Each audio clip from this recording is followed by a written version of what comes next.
கடந்த 5ஆம் தேதி அனைத்து கட்டு கூட்டணியில் எடுத்த முடிவின் அடிப்படையில் இந்தியா முழுக்க இருக்கக்கூடிய இந்த மக்கள் தொகை கணக்கெடுப்பின் அடிப்படையில் பிரதிநிதித்துவத்தை, அதாவது மக்களவையினுடைய பிரதிநிதித்துவத்தை மேம்படுத்தினால் எந்த அளவுக்கு மக்கள் தொகையை கட்டுப்பாட்டில் வைத்திருக்க மாநிலங்கள் பாதிக்கப்படும் என்ற அடிப்படையில் கணக்கிட்டு அதன் தொடர்ச்சியாக அனைத்து கட்சி கூட்டத்தில் எடுத்த முடிவின் அடிப்படையில் பல்வேறு மாநிலங்களைச் சேர்ந்த, அதாவது ஒருவேளை இந்த மக்கள் தொகை அடிப்படையில் தான் மாநிலங்களுடைய பிரதிநிதித்துவம் எண்ணிக்கை இருக்கும் என்றால் மக்கள் தொகையை கட்டுப்படுத்திய மாநிலங்களுக்கு மிகப்பெரிய பாதிப்பை உருவாக்கும். எண்ணிக்கை அடிப்படையில் அவள் குறைவாக இருந்தால் இந்தியாவில் ஒரு பிரதமரை உருவாக்குவதற்கான அந்த எண்ணிக்கை குறைவாக அந்தந்த மாநிலங்கள் இருக்கும் பட்சத்தில் அவர்களுக்கான முக்கியத்துவம் குறைக்கும் என்ற அடிப்படையில் தான் அனைத்து கட்சி கூட்டத்தில் இத்தகைய முடிவெடுக்கப்பட்டது.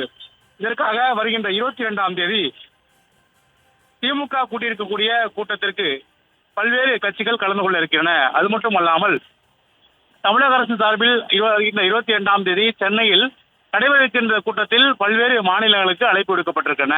அந்த மாநிலங்கள் ஏற்கனவே இந்த மக்கள் தொகையை கட்டுப்படுத்தியிருக்க மாநிலங்கள் எந்த அளவுக்கு இத்தகைய சூழல்கள் பாதிக்கப்படும் என்ற அடிப்படையில் அவர்களையும் சேர்த்து ஒரு கூட்டு ஒருங்கிணைப்பு குழுவாக உருவாக்க தமிழ்நாடு அரசு முடிவு செய்திருக்கிறது.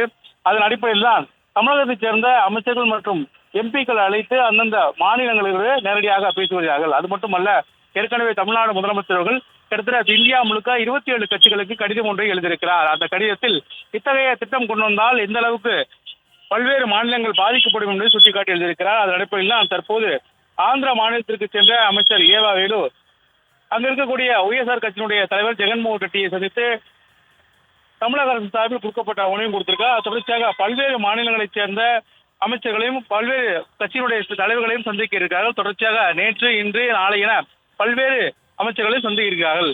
அது மட்டுமல்ல, தொடர்ச்சியாக இத்தகைய சந்திப்பின் போது எடுக்கப்பட்ட முடிவின் அடிப்படையில் வருகின்ற 22ஆம் தேதி சென்னையில் ஒரு கூட்டம் நடைபெறும் என்றும் குறிப்பிடத்தக்கது.